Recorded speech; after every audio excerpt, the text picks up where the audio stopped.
member of the royal family, then reminds our protagonist of his position as a commoner and how his abilities would forever be nothing more than the object of ridicule. He conjures up a ball of fire that sets the man ablaze soon as it comes into contact with his frail body.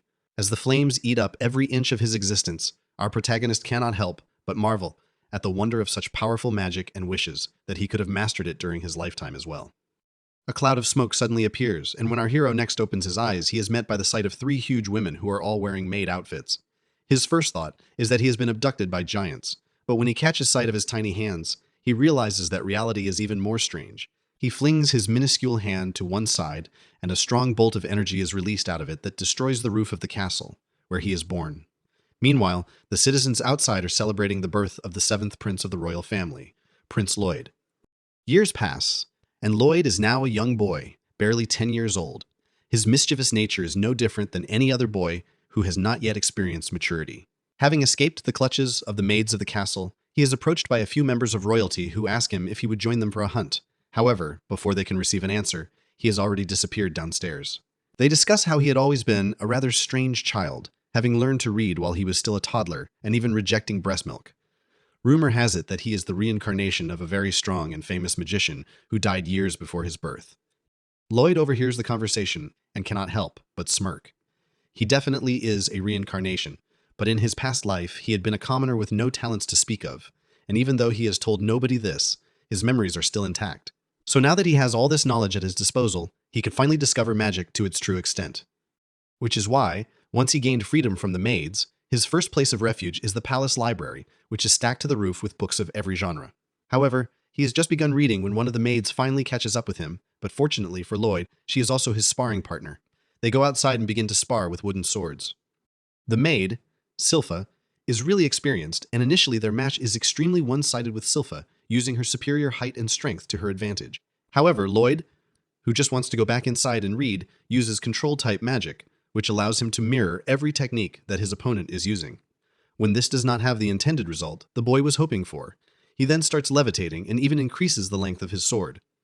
Well aware that this would be classified as cheating, Lloyd has no qualms as long as he comes out on top. He then switches up his moves to catch Silpha out, but the girl is an experienced fighter and manages to block off his attack and return with a counter that sends the boy hurling away in defeat. Although she is aware that Lloyd was cheating, she actually begins fangirling about how he was able to use two abilities during combat, while the court magicians are only able to use one, despite their superior age. Later that evening, Silpha takes the boy along with her to the palace bathhouse, where all the maids are bathing together. Obviously, this is an embarrassing experience for our protagonist, who still has the mind of a grown man inside of him. However, he manages to incur some benefit from this experience as the maids discuss a secret library hidden underneath the castle that contains books on extremely dangerous magic. Moreover, a demon that almost destroyed the town is also sealed down there to keep everyone safe. Obviously, such an opportunity could never be missed by Lloyd as that night. He sneaks into the library by the help of an invisibility charm. The barrier on the door, which was said to be unbreakable and set up by really powerful mages, is destroyed within a matter of seconds by a mere boy. Lloyd has just entered the room when the demon known as Grimoire makes an appearance. He is clearly binded and begins requesting the boy to set him free and promises to provide him with ancient magic that is now forgotten. His eyes light up at this possibility, and he frees the demon, who immediately launches a powerful energy blast at Lloyd which destroys the entire library. Thinking that he is now free, he begins planning what he would do next. However, when the dust clears, the boy is still standing with not a single scratch on him due to a barrier which he set up just in time. This infuriates Grimoire, who then unleashes his most powerful technique that further deteriorates the room, but to his shock, there is still not a single crack on the boy's barrier. Lloyd decides that it is now his turn for an offensive attack as he unleashes a spell that pretty much destroys the demon, and Grimoire would have been no more, if not for his immortality. After such a humbling experience, the demon agrees to be Lloyd's familiar and transforms to a tiny version of himself, giving himself the nickname of Grim. While reading in the library, Lloyd is interrupted by the entrance of his elder brother, Albert, the second prince of the royal family. He invites his younger brother out for an event with a group of other guests, and the young boy is happy to accept. Their day is spent at the shooting range, where a range of targets are set up across the terrain, and Albert conjures up a tiny fireball to take them down. He does so to the applause of the observing nobles and maids who commend his talents.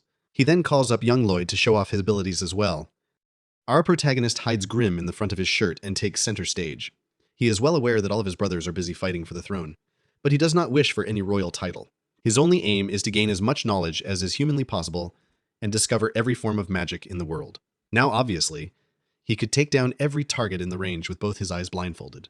But he does not wish to create a huge commotion about his abilities and simply decides to hit the corner of each target, just enough to turn them around. He does so, but the reaction to this accomplishment is much more reserved, particularly from the side of the nobles.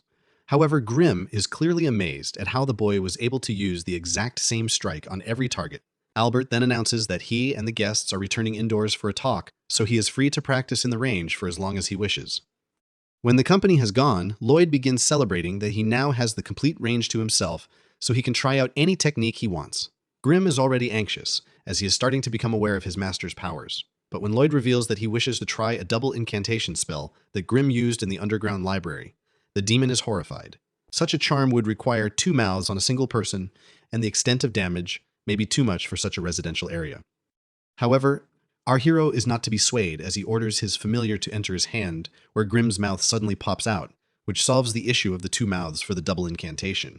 But when the demon tries the incantation for the spell, the pure power radiating from the boy is way too much for him, and Lloyd has to take control of the second mouth as well. Taking a deep breath, he begins reciting the words of the charm, and as Grimm watches the magic form, he cannot believe his eyes. A young boy is using 2 schools of magic to perform a demon-level spell and doing so without any apparent difficulty. Lloyd suddenly levitates into the air as a great amount of mana is released around him and launched right into the sky, much to the amaze of the townspeople who are observing this miracle with mouths agape. Back at the castle, the nobles ask Albert why he spends such a large portion of his busy schedule with his young brother, Lloyd. Taking a sip of his tea, the prince explains that the boy's abilities are prodigal and he would prove to be useful to him one day. He even explains how Lloyd had struck each target on purpose, which further proves his skills. A noble suddenly remarks about how it has become dark outside at such an early time of the day. Apparently, Lloyd's spell has torn a hole in the sky, and space is now visible through it, which is why it suddenly appears to be nighttime. Grimm is awestruck, while Lloyd immediately realizes what he has done, and rushes to recreate the sky and cover up the hole before someone notices and realizes that he has done it. Fortunately, nobody found out that Lloyd's misplaced spell was the reason for the catastrophe, but news of a hole in the sky was printed in next day's newspaper. Lloyd pays it no heed, and his attention is instead caught by an article about an adventurer who cleared a dungeon and uncovered treasure. The explorer in him rises up, and he decides to set out and uncover dungeons as well. Grimm reminds him that his disappearance would send shockwaves around the castle, but the boy already has a solution. He creates a clone of himself and transfers Grimm's spirit inside of it, so that he could take his place while he is gone. Obviously, the main issue would be Silpha, who immediately notices even a slight change in her beloved master, but Lloyd is confident that he would be back before then. Although he is now free of the castle, Lloyd is unsure of where to find a dungeon. Fortunately, he meets an adventurer on the way by the name of Tao, a female Kui user, who agrees to team up with him for adventures. One reason for this may be the fact that he changed his appearance to that of Albert with dark hair, and his good looks immediately attracted the girl. As they begin clearing a nearby dungeon, Tao tries to show off her strength so that Lloyd would fall for her, but the boy is way too busy collecting crystals and other objects he has never seen before.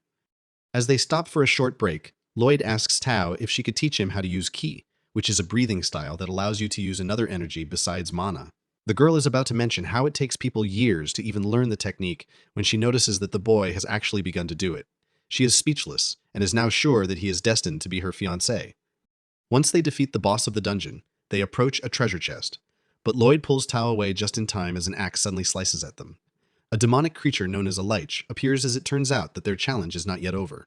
Lloyd asks Tao what type of creature a lich is, but instead of answering, she informs him that it is time for him to leave and kicks him out of the cave, literally. Although she regrets treating him so harshly, she still assumes that he is a first-rank adventurer and would certainly face death against such a high-profile opponent. As she dodges strikes thrown by the lich, she cannot believe that such a low-level dungeon has such a dangerous boss. She has already accepted defeat in her heart, but wishes to keep the creature occupied to give time for Lloyd to escape. Meanwhile, the boy is confused as to why he was suddenly thrown out of the cave, but does not wish to return back in case there was a genuine reason why Tao did not want him around. Although her kick had immense strength and any other human would have several broken bones by now, our protagonist has already formed a barrier around himself, which softens the contact when he eventually comes to a halt. He then tries to contact Grimm for an update on what is going on at the castle, but no reply is received, which worries him even more. Back in the cave, Tao is at her last ounce of strength, and she appears to be clearly battered. Surprisingly, The Lich starts talking and informs the girl that he has devoured many adventurers with a similar technique of keek, like hers, so he has no interest in her ability. However, his interest is piqued by Lloyd, who had sensed his attack near the treasure chest and reacted in seconds, which proves that he has skills that the creature would like to possess. Hearing Lloyd's name suddenly triggers something inside Tao as she realizes that she actually has something to fight for. Getting back to her feet, she unleashes the entire extent of her key technique and launches a series of punches at the Lich, who creates a barrier around himself. However, such is Tao's power that she even manages to break through the barrier, although at the cost of her entire stamina. As she falls to the ground in defeat, the Lich declares his amusement that the limit of the girl's power is equal to his finger-worth strength. He summons a crystal shard to finish off the girl, and Tao would have been done for, if not for the sudden appearance of Lloyd, who creates a barrier around her and himself, thus blocking the attack. Stepping out of his barrier with a smile, our hero announces that he does not have time, so he needs to finish this up quickly. Although he is faced by such a formidable foe, Lloyd decides to go ahead and practice his Q technique during their fight. So while the Leech is flinging crystal shards after shards at him, our boy is peacefully sitting in his personal barrier, taking long deep breaths and trying to unlock the Kwai. The Lich is astounded that his attacks are having no effect on the barricade until Lloyd himself breaks out of it so that he could take deeper breaths out in the open. The demon now tries to attack the boy directly, but he is way too quick and dodges every strike before it makes contact. Lloyd eventually finds the right combination between his mana and ki and launches a strike at the leash, which is way too weak to cause any proper damage.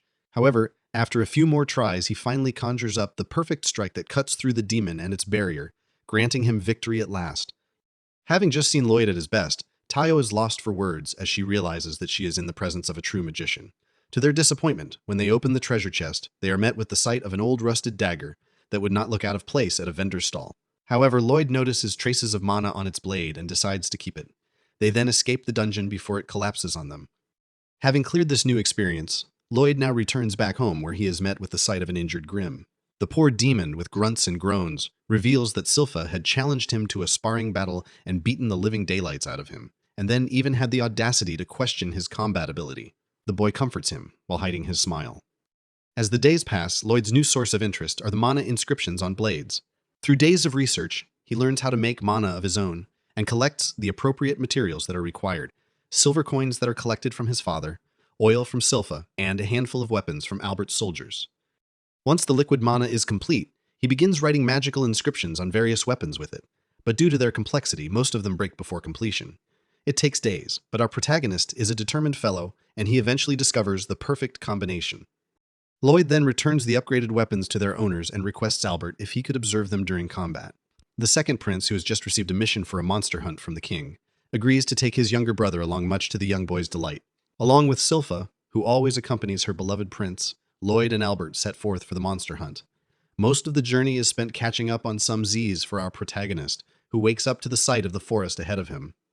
He can barely conceal his excitement, since this is one of those rare times when he has been allowed to leave the castle and does not have to hide to set out for an adventure. Albert notices Silpha watching his brother fondly and makes a sly comment about how she might have different feelings for him, but his words are cut short when the maid is about to unsheath her sword. A huge reminder for the second prince that he will have to hold his tongue around her. The group is suddenly ambushed by numerous monsters, which catches them all by surprise, except for Lloyd, who had been practicing a key technique which allowed him to sense any movement in surrounding areas. However, these are minor creatures, and a single strike from Lloyd's enchanted weapons that are wielded by the soldiers is enough to send them all to monster afterlife. A few remain, and seizing an opportunity to get to the royal family, begin charging at the carriage, but are dealt with by an always energetic Tao, who jumps out of the nearby trees. She explains that she had sensed a key user nearby and came upon the group in the hope that she might find her beloved Robert. She stares at Lloyd with suspicion due to his likeness to Robert, which stirs jealousy in the heart of Silpha, who begins questioning Tayo's purpose in the forest. Acting as the peacemaker, Albert invites the girl to join them until that night when they would set up camp. Dusk soon falls, and the group takes a rest for the night. Lloyd realizes his mistake in using the key technique, since there is a possibility that his cover might be blown, but cannot turn it off now since it would arouse even more suspicion. To make matters worse, there is a constant argument between Silpha and Tao as the two jealous women come to loggerheads at the campsite. A few of the perverted soldiers actually gather to watch this fight between the attractive women, but are immediately knocked out by them. Lloyd is informed by both Albert and then Grim about what a hit he is with the ladies, but the boy does not appear pleased with this information. Clearly, His only aims for this adventure are to derive peace from a foreign area and to gather new knowledge. Teo discloses that her job in this forest is to fix up an old shrine on a nearby hill. Grim suddenly goes quiet when he catches sight of the shrine and tries to remember where has seen it before. Meanwhile, Albert suggests that Tayo stay with them until sunrise since her detection skills would come in handy, in case the monster tries to ambush them while they are sleeping. Almost as if the mere mention of the creature summoned it, an enormous wolf-like being jumps out of the forest and stares at the campers with rabid eyes and huge drops of saliva running down its mouth. Albert steps forward and summons an immense fireball, which he flings at the monster, immediately incinerating it, leaving behind only its charred remains. The group erupts in applause, but the prince is humble as always and gives credit to Lloyd's enchanted weapon, which has upgraded his magical abilities as well. While they are all celebrating, Grim informs his master that he recalls where he has seen that shrine before. It is where a powerful demon has been trapped. Suddenly, the remains of the beowulf gets back to its feet and opens its mouth, out of which a horrifying demon makes itself known. Revealing his name to be Pazuzu, he announces that the group has committed a great crime by crossing paths with him, and now their only destination is death. Not only does the charred beowulf regenerate itself, but a number of other monsters suddenly appear and begin attacking the campers. Despite the strength of their weapons, these creatures heal themselves within seconds after every strike, which puts them on the brink of immortality. Silpha orders Lloyd to hide behind a pile of barrels, where the boy receives information from Grim on what kind of demon Pazuzu is. Apparently, he is using mana transmutation through which he is controlling the creatures and regenerating them whenever they get hit. Our protagonist's eyes light up, and he begs Grim to teach him mana transmutation right at that moment. The demon is caught by surprise, but agrees to do so. Meanwhile, Silpha is enraged by taunting words said by Pazuzu about her master, and she squares up to the demon. Thinking that she is just a regular mortal and maid, he charges at her, fully intending to bite through her frail body, but Silpha is way too fast and slices apart the creature's feet, leaving it limbless. This results in the other beowulfs regenerating much more slowly, giving her comrades an advantage as well. Having not had enough, the cocky demon then goes as far as to trigger Silpha with more insults directed at Lloyd. The maid shows no emotion in grabbing an enchanted sword from a nearby soldier. She teleports into the beowulf's mouth, right next to Pazuzu, and slices the entire creature in half. While all this is going on, Lloyd is in a world of his own. Having learned how to project mana out of his body, he then gives it color, shape, and even its own distinct scent. Grim watches this in amazement, since it is supposed to require years of practice, but his master manages to master it in mere minutes.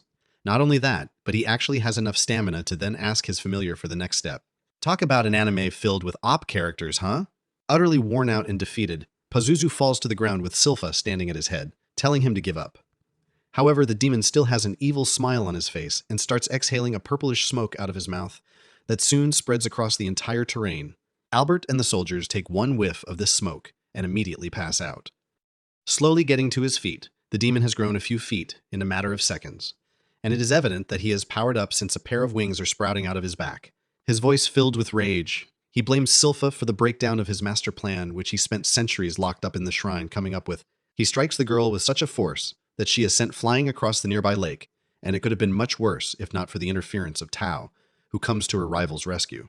Silpha begins to cough blood and is unable to muster up enough energy to even escape as she passes out seconds after. Pazuzu's attention is now on Tao, on whom his miasma smoke has no effect.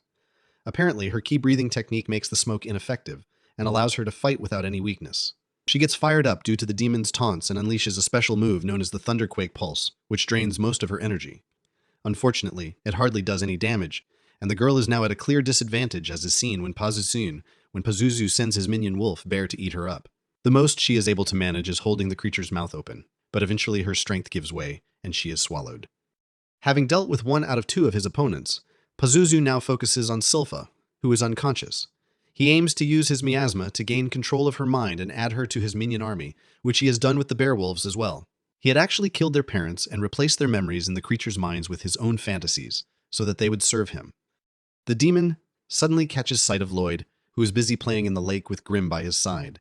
He first throws some insults in Grim's direction, since he can recognize that he is a demon and is apparently serving a human boy.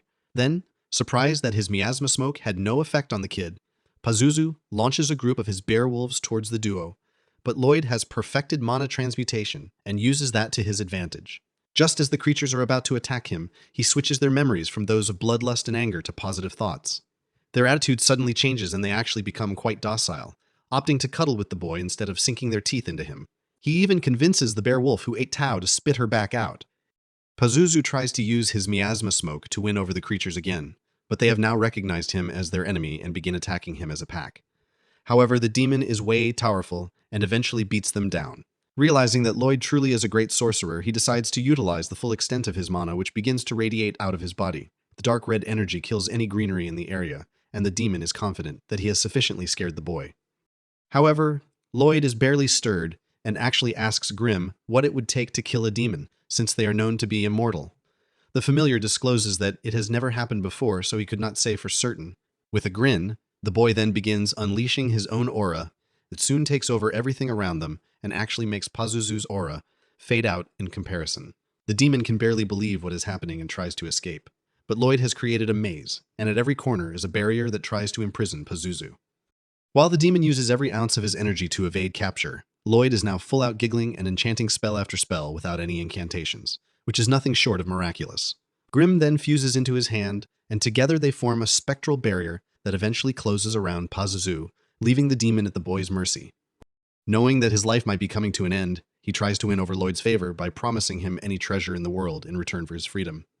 However, our protagonist is dead set upon experimenting what it would take to kill a demon. Summoning numerous enchantments, he sets the barrier ablaze with different colored spells that makes the ball look familiar to a fireworks show. Barely 5 minutes have passed since his enchantment, after which he brings it to an end and opens the barrier, which reveals an extremely charred Pazuzu within an inch of his life. He can barely utter a complete sentence before he is reduced to ash, and Grimm inhales his mana for future use. By now, the rest of the group begin to gain consciousness, and Lloyd rushes to them and reveals that the magician Robert suddenly showed up and slayed the demon. Tao is love-struck when she hears this, and rushes into the forest in search of her one true love. On their return to the castle, they are all welcomed back with laurels and a grand celebration. The king himself summons Albert and Lloyd and thanks them for their contribution in making the town a better place. The second prince discloses that Lloyd's enchanted weapons made their battle much easier, and that he should be included in line for the throne since his abilities would make him a worthy future king. The entire throne room is shocked at this declaration, and all eyes are on the boy as the king asks Lloyd if he would like to join the line of successors for the throne. However, with a hand to his chest, our hero politely declines this invitation and then runs back out to play with a friendly bear wolf that followed them home. A true lesson in humility. Having named his pet bear wolf Shiro, Lloyd's new challenge is to train and domesticate it just like an ordinary pet. Although it is 4 times the size of our protagonist, the boy actually manages to teach it to perform simple tricks such as fetch or to move on command. But the boy is not satisfied with just this and wishes to train it to fulfill complex commands as well. While showing off Shiro to Silpha and informing her of his problem, she discloses that she has the perfect person to solve his issue. Coincidentally, Lloyd thinks of the exact same person, and they go to visit his elder sister Elise, the 6th princess of the kingdom. Her tower is really a sight to behold, with all types of animals, calling the place home, ranging from various birds, reptiles, and even crocodiles that are living together in harmony. Catching sight of her younger brother, Aliese rushes down the stairs and embraces him with a tight hug, which would have shattered any normal human's ribcage. Silpha's jealous tendencies once again kick in, and she shows her possessive side, trying to convince her master that his sister would probably not have any answers. However, he still wishes to give it a shot and shows off Shiro to Aliese, who immediately begins cuddling the bear wolf, and the creature clearly enjoys it. Our protagonist then asks her if she could show off any of her monsters, to which a higher breed of bearwolf named Liru suddenly shows up. Lloyd is surprised that Liru was actually able to appear without detection by his Q-breathing technique, and that Elise did not even need to call her out. He requests his sister to teach him this technique so that he could communicate with Shiro as well. Aliese smiles and reveals that the only source for such power is love, which catches all the listeners by shock. She demonstrates this by summoning all the animals in the tower over to her, and within seconds they are all gathered around the girl. However, Lloyd recognizes that his sister is subconsciously using mana to connect with each and every animal and communicate with them accordingly. He tries to do so as well, and after a bit of practice, he is able to connect with Shiro, and soon enough, the bear wolf is doing high jumps in the tower that would make any Olympic athlete proud. With yet another technique added to his experience, Lloyd makes his way back to the castle along with Silpha. The maid is excited to spend her afternoon sparring with her young master, but her plans are foiled by the appearance of Prince Albert, who informs his younger brother that he needs to meet someone. This certain individual is the third prince, Diane. Apparently, he got news of Lloyd's success with the enchanted blades, and since he is a blacksmith by profession, he wishes to observe the boy making the spells with his own eyes. Our hero is happy to oblige and demonstrates his skills in the forgery, instantly winning Diane's approval. His elder brother then reveals that he wishes to forge an enchanted blade that is able to enhance the use of magic, even for those that do not have the ability, such as himself. A new creation such as this catches Lloyd's intrigue, and he agrees to help out. Once the shape of the sword has been set out, the boy is supposed to write out an incantation of his choice on the red-hot metal. However, a fire-based spell known as Pyrlan's Insinus is way too strong for the metal, and it breaks apart. Lloyd tries to abbreviate it since that would reduce its severity, but to no avail. Upon further inspection, he finds out his spell is not the problem, but the liquid mana he is using to write out the incantation. Apparently, Diane bought the cheap kind, which lacks the magical qualities for a truly powerful weapon. The boy's only shot is to go dungeon hunting once again and collect a chest, which would add enough magic in the mana for it to be useful again. Surprisingly, Silpha has this exact same idea and accompanies her master to the guild, where they would search up any available dungeons that could be cleared. Lloyd finds out something new here. Apparently, Silpha used to be an adventurer, and a very skilled one at that. Legends of her battles are still told at the guild, and her title's Ilverblader is spoken with fear to that day. Unfortunately, since she has not gone adventuring in a long time, she is required to re-register, which would set her level at a mere rank C. Lloyd is still a low-level adventurer, so he would need to be accompanied by at least a level B for his accomplishment to be accepted by the guild. Fortunately for him, Tao shows up and reveals that she is a level A ranker and would be delighted to join Lloyd on his adventure. Despite Silpha's initial hesitation, she agrees to this arrangement on the condition that she comes along with them. Such an overpowered group was never going to face any issue clearing a mere dungeon, and they are able to retrieve a chest and bring it back to the kingdom. Here, thanks to Diane's help, the enchanted sword is finally made, and a test run at the shooting range proves that it's the real deal. Later that night, Lloyd lays in bed and feels satisfied with such a positive day. However, his key technique continues to bother him about a strange being in the yard of the castle. On closer inspection, it is revealed to be a hooded individual that seems to be observing the boy from afar. In the yard of the castle, the hooded figure looms ominously.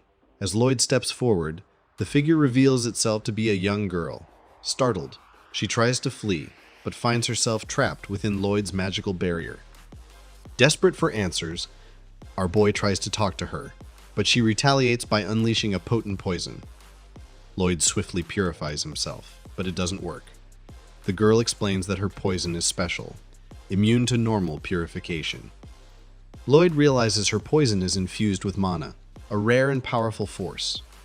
She introduces herself as Ren, the poison, blighted, cursed to spread toxicity since birth. Blighted people are rare, and they have special powers which they cannot control. Ren then manages to shatter Lloyd's barrier, but admits he'll survive, having only endured a fraction of her deadly venom. She then vanishes into the night, leaving Lloyd in awe of her abilities. Grim appears, worried about him. With a breath of healing magic, Lloyd regains his strength, recovering quickly from the poison's effects. Grim asks why Lloyd didn't chase after Ren, given his resilience. But Lloyd has a plan: to follow her to her lair, hoping she might lead him to the secretive Assassins Guild, known for its extraordinary powers. Little do they know, there are 6 such guilds, each with its own deadly talents. Eager to uncover the Assassins Guild's secrets, Lloyd begins his mission to track down Ren. Meanwhile, Ren meets with her fellow guild members, discussing their plans amidst growing tension. Disappointment fills the air as Ren recounts her encounter with Lloyd, and one member scolds her for being caught off guard. She reveals troubling news about the mass production of swords, seeing it as a sign of war and an opportunity for their guild. However, dissent brews as another member dismisses her optimism, lamenting the absence of their leader, Jade. Ren remains confident that Jade will return, but their discussion is cut short by Lloyd's sudden appearance. Surprised by Lloyd's resilience to her poison, Ren and her comrades recognize him as the 7th Prince. With their identities compromised, they prepare to eliminate him, but the prince surprises them by deactivating his protective barrier, much to Grim's dismay. Unfazed by the threat, Lloyd sees a chance to learn from his enemies, using his unique trace skill to mimic their techniques. As tensions rise, Babylon, a man with an incredibly flexible body, and Crow, who wields the power of cursed speech, join the battle. Despite the odds, Lloyd uses his enhanced strength to counter their attacks, impressing even himself with his newfound abilities. As the fight intensifies, Lloyd's determination to uncover the secrets of the Assassin's Guild grows stronger with each passing moment. Dodging a flurry of attacks, Lloyd lands a decisive blow on his opponent, only to be trapped by the sudden reveal of Galilea, the spider-like assailant.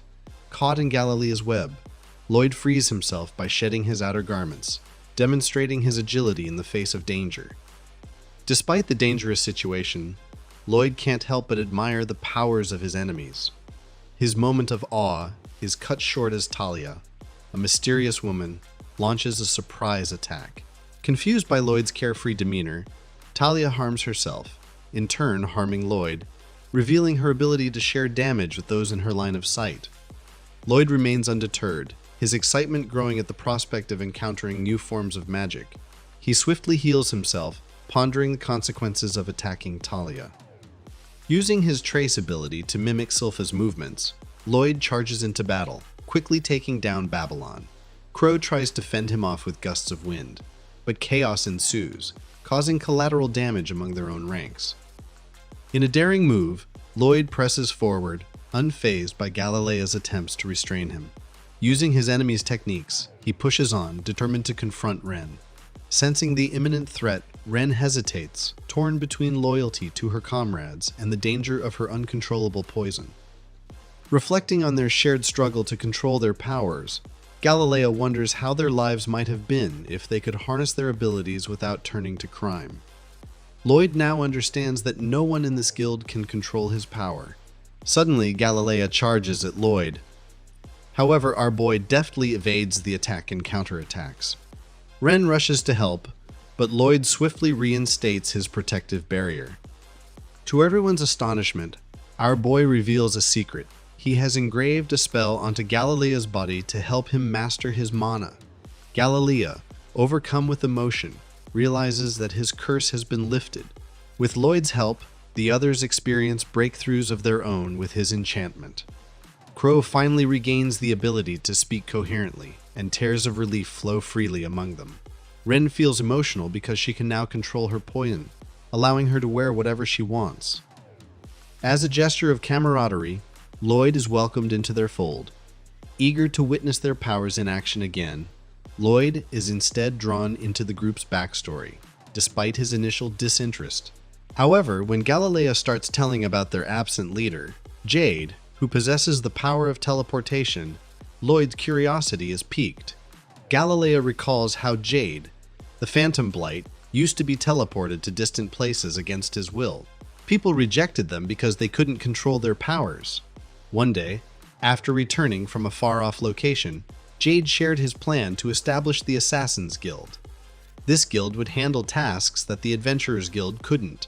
Jade showed them a coin as their emblem, explaining they would leave it at scenes to signal the Adventurers Guild that they were working to improve the world. After explaining this, Jade was suddenly teleported again. Ignoring everything else, Lloyd is fascinated by Jade's teleportation ability. Then Galilea informs him that it was around this time they heard the troubling news about the Lordost Kingdom preparing for war. Suddenly, a teleportation circle materializes, accompanied by a mysterious letter. A while later, Sylpha arrives with Shiro to rescue Lloyd, but the Assassin's Guild, along with our boy, has already left, leaving a note behind. Sylpha takes the note to Albert. It is from Lloyd and says that he is going with the Assassin's Guild to the Lordost Kingdom. Albert fears that the Lordost clan might have collaborated with the Assassin's Guild to kidnap Lloyd. Despite this, he wants to avoid bloodshed. Sylpha then shows him Lloyd's clothes found at the Assassin's Guild headquarters, which are covered in spider webs. Seeing the sticky white substance among Lloyd's belongings raises suspicions, leading Albert to declare war. While the members of Assassin's Guild, along with Lloyd, are being teleported to someplace. When the Assassin Guild received the mysterious letter bearing their emblem, everyone was thrilled. With trembling hands, Galilea read the message from their leader, Jade. It stated that Jade now rules Lordost and invites them to join him in the kingdom. They became eager to hear from Jade and hoped to see him soon. However, their excitement turned to doubt when Lloyd questioned the letter's authenticity. Lloyd feared it might be a trap since Jade has struggled to control his powers before. They began to wonder if someone is impersonating Jade to deceive them. While Ren trusts Jade, the others were not so sure. Lloyd also wanted to journey to see Jade and experience teleportation magic firsthand. Though Ren was worried about Lloyd's safety, our boy assured her he will protect everyone. His promise comforted Ren, and the others thanked the prince for his kindness. In the present, the guild, along with Lloyd, arrives at a forest. Lloyd has flown them there, but they soon grow tired and need a break. Lloyd decides they should continue on foot after resting for a while. Ren then goes to find food while Babylon shares her past. He reveals that Ren had killed her parents with poison, leaving her to survive alone in the wild. Talia then speaks about how Jade had helped Ren when she was very young. He was determined to teach her how to live, among others, and convinced the guild members to do the same. They worked hard to find ways to control her poison, eventually creating a special robe to contain it, symbolizing Ren's acceptance into the guild. Talia then talks about Jade's strong bond with Ren, likening it to a sibling relationship. Lloyd is excited to meet Jade, who has formed deep connections within the guild. While Ren makes stew, Babylon asks Crow to improve its taste, which upsets Ren, prompting her to poison punch Crow. Talia reminds Ren that Lloyd is royalty, making her anxious about the food. However, Lloyd enjoys it, surprising everyone and lifting their spirits. They all enjoy the meal together, laughing and reminiscing about Jade. They recall when Jade told them that the Adventurer Guild might stop chasing them and remove the bounty, giving them hope for normal lives. But Jade then revealed a secret. He wasn't a poor traveler, but the third son of the Lordos clan, caught in a never-ending war. Jade admitted to manipulating them and using their alliance to end the conflict in his land. Despite this, his friends remained supportive because Jade had given them hope. Instead of asking them to fight his family, Jade sought the freedom to handle things his own way, wanting to protect his guild members and give them a free life. Before embarking on his dangerous journey, Jade asked them to hold on to their dreams and the hope he had given them. Back in the present, Grimm is impressed by Lloyd, and they take second servings of the food. As they continue their journey, Lloyd grows tired and sleeps, so Galilea gently carries him, while Grimm reveals that the prince maintains a protective barrier even while sleeping. As they approach the manor, Ren suggests letting Lloyd rest to keep him safe from any danger ahead. They decide to leave our boy in the peaceful forest, eager to see what happens next and scout the manor. Upon arriving at the Grand Manor, they are greeted by a strange creature who welcomes them as honored guests of the Assassin's Guild and leads them to the celebrations. Grimm wants to go get Lloyd, but Ren asks him to stay with her for a while as she is nervous. During the party, Jade appears, showing off his teleportation skills by changing clothes effortlessly. The guild members become very emotional seeing Jade control his powers. Though they are happy to see him, their joy fades when Jade suddenly demands they bow to him. Helpless under his spell, they watch as the people around them transform into terrifying creatures. Jade then offers them the flesh of the blighted. The guild members are horrified as they realize Jade's true intentions. In a frantic attempt to fight back, Grimm releases a burst of energy, but Jade quickly overpowers him with immense strength and sends him flying away. Grimm lands near Lloyd, who wakes up in the middle of the forest and finds the creature injured. Grimm explains that their friends are in danger. Meanwhile, Ren confronts Jade, trying to understand what is happening. To her shock, Jade's allies reveal their true forms as evil beings from another world. Galilea explains that they are evil spirits who can control human hosts. With determination, Jade reveals how he summoned these creatures from the netherworld using his teleportation powers. The mastermind behind everything is a wicked being named Gaisarm, who has taken control of Jade's body and mind. The demon reveals that he has taken over Jade's flesh. Gaisarm recounts how he tortured Jade daily to break his will. Jade sacrificed his life repeatedly to protect his friends, ensuring Gaisarm couldn't reach them through his mind. However, the evil demon healed Jade's wounds right before his death, forcing him to endure the torment over and over until his mind eventually vanished. Gaisarm then reveals his plan to use Ren's poisoned body for their dark purposes. The other guild members struggle to protect Ren, but can't stop bowing down under Guy's army's spell. Suddenly, the demon notices a mysterious enchantment mark on Ren that Jade doesn't remember. Seeking answers, Gizarmi probes Ren's mind and demands she explain the mark and betray her friends. Ren bravely resists, biting her tongue despite the pain. Suddenly, a blinding light obliterates the demons, and a protective barrier forms around the guild members.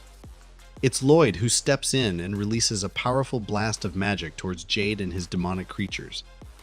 After the chaos clears, a huge hole is left in the ground, and Ren becomes emotional upon seeing the prince. If you like this video, make sure to like and subscribe for more. And check out some of our other series shown on screen now.